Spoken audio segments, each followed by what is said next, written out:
ନାମକୁ ମାତ୍ର ଧାନ ମଣ୍ଡି ଉଦ୍ଘାଟନ, ଚାଷୀ ଧାନ କ୍ରୟ ହେବ କେବେ?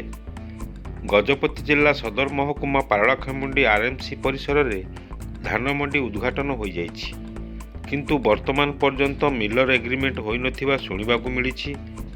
କେବେ ଧାନ କ୍ରୟ କରିବେ ଚାଷୀ ଚିନ୍ତାରେ ପଡ଼ିଛନ୍ତି। କିଛି ଚାଷୀଙ୍କୁ ମେସେଜ ଆସିଛି, କିନ୍ତୁ ଚାଷୀଙ୍କ ଧାନ କେବେ ଯିବ? ଏପଟେ ମଣ୍ଡିରେ ଭିତ୍ତିଭୂମି ନାହିଁ, ଚାଷୀଙ୍କ ଧାନ କେମିତି କ୍ରୟ ହେବ, ସେ ନେଇ ଚାଷୀକୂଳ ଚିନ୍ତାରେ ପଡ଼ିଛନ୍ତି। ଏହାଛଡ଼ା ଅଦିନିଆ ବର୍ଷାକୁ ମଧ୍ୟ ଡର ରହିଛି ଚାଷୀଙ୍କର। ତାହା ହେଲେ ଧାନ ସମ୍ପୂର୍ଣ୍ଣ ନଷ୍ଟ ହୋଇଯିବାର ଆଶଙ୍କା ରହିଛି। ଏଠାରେ ଯୋଗାଣ ଅଧିକାରୀ ଅବସର ପରେ ନିଯୁକ୍ତି ହୋଇନାହିଁ। ଦୀର୍ଘ 1 ବର୍ଷ ହେବ କିପରି ମଣ୍ଡି ଚାଲିବ, ସମସ୍ତଙ୍କୁ ତାହା ଆଶ୍ଚର୍ଯ୍ୟଚକିତ କରିଛି। ଜିଲ୍ଲା ପ୍ରଶାସନ, ସରକାର ଏଥିପ୍ରତି ଧ୍ୟାନ ଦେଇ ଚାଷୀଙ୍କ ସମସ୍ୟା ସମାଧାନ ଦିଗରେ ପଦକ୍ଷେପ ନେବାକୁ ଦାବି ହେଉଛି। ସୁଜନ ପଟ୍ଟନାୟକ, ସଭାପତି ଗଜପତି ଜିଲ୍ଲା କୃଷକ ସଂଘ। ସାର୍ କ'ଣ କହିବେ, ବର୍ତ୍ତମାନ ଧାନ ମଣ୍ଡି ସବୁ ଉଦ୍ଘାଟନ ହୋଇଯାଇଛି, କିନ୍ତୁ ଆଜି ପର୍ଯ୍ୟନ୍ତ ଚାଷୀର ଧାନ ଯାଇପାରୁନି। କ'ଣ ସମସ୍ୟା ରହିଛି, ଏହା ଉପରେ କ'ଣ କହିବେ?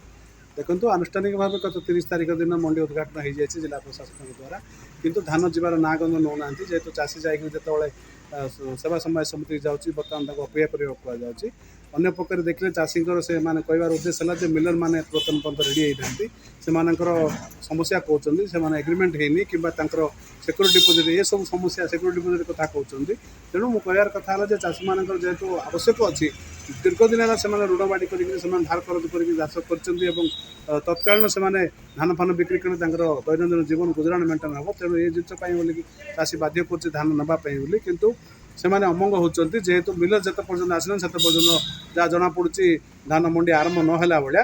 ଆଉ ମିଲରମାନଙ୍କର କଥା ଯଦି କହିବାକୁ ଯିବ, ସେମାନେ ବର୍ତ୍ତମାନ ପର୍ଯ୍ୟନ୍ତ ବହୁତ ଗୁଡ଼ିଏ କାରଣ ଦେଖାଉଛନ୍ତି। ସେମାନେ ସିକ୍ୟୁରିଟି ଡିପୋଜିଟ୍ କଥା କହୁଛନ୍ତି କିମ୍ବା ସେମାନଙ୍କର କାଗଜପତ୍ର ହେଇନି ନ ହେବା କଥା କହୁଛନ୍ତି। ଏମିତି ଯଦି ହେବ ତାହେଲେ ଭବିଷ୍ୟତ ଆଗକୁ ଚାଷୀଙ୍କର ଧାନ ଶୀଘ୍ର ବିକାଲା ଭଳିଆ ଦେଖାଯାଉନି, ବହୁତ ଆହୁରି ବିଳମ୍ବ ହେଲା ଭଳିଆ ଦେଖାଯାଉଛି। ଅନ୍ୟ ପ୍ରକାରେ 1 ତାରିଖରୁ ଟୋକନ୍ ବି ଆସିଯାଇଛି, ମାତ୍ର 28 ଦିନ ଅବଧି ରହିଛି। ଜାନୁଆରୀ 28ରେ 1 ତାରିଖରୁ ଆସିବେ ଟୋକନ୍, 28 ତାରିଖରେ ତାଙ୍କର ଅବଧି ସରିଯିବ।